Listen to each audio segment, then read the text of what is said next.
And it was with the Muslims for a long period, for more than 450 years, until the first Crusaders came in 1099 CE.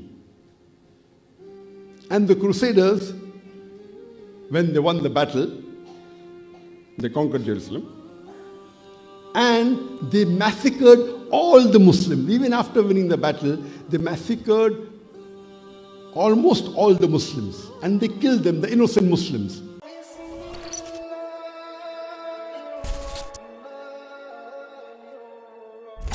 And when we read the history, we come to know, and most of the scholars say, that Masjid Aqsa was built by Adam alayhi salam. Then it was rebuilt by Abraham alayhi salam. Later on, the main building was started construction by Dawud alayhi salam. It was completed by Sulaiman alayhi salam. And later, in 587 BC, the Babylonians came and conquered Jerusalem. The king of Babylonian, Nebuchadnezzar, he conquered Jerusalem and he destroyed Masjid Aqsa. For the Jews, since Sulaiman alayhi salam made Masjid Aqsa, they called it as the Temple of Solomon. It was sacred for them also. Later on, in 167 BC, the Jews, they rebuilt it. And in 70 CE, the Romans, they came and again they conquered Jerusalem and they destroyed the Masjid Aqsa. And so much so they were against the Jews and the Muslims that they made the compound of Masjid Aqsa a plain ground. And they used it only for dumping filth, dirt and muck. It was later on, in 637 or 638 CE, the second Caliph of Israel, second Caliph of Islam, Hazrat Umar, may Allah be pleased with him, he liberated Jerusalem as well as Masjid Aqsa. The Christian patriarch, Sophronis, he said, I will only give the keys of Jerusalem to the leader of the Muslims. And Hazrat Umar, may Allah be pleased with him, he came all the way to Jerusalem, took the keys, and without bloodshed, he liberated Jerusalem as well as Masjid Aqsa. And he identified the spot where the Prophet had prayed. He cleared it. He cleaned it with his own hands. And he made a makeshift mosque and he prayed there.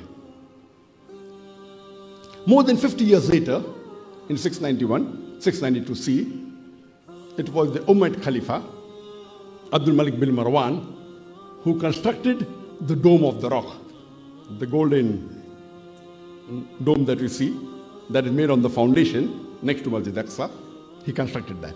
And it was with the Muslims for a long period, for more than 450 years, until the first Crusaders came in 1099 CE. And the Crusaders, when they won the battle, they conquered Jerusalem, and they massacred all the Muslims. Even after winning the battle, they massacred almost all the Muslims, and they killed them, the innocent Muslims. The bloodshed that they spilled is known in history. But Alhamdulillah, 88 years later, Salahuddin Ayyubi, in 1187, he again, in the Battle of Hattin, he liberated Jerusalem.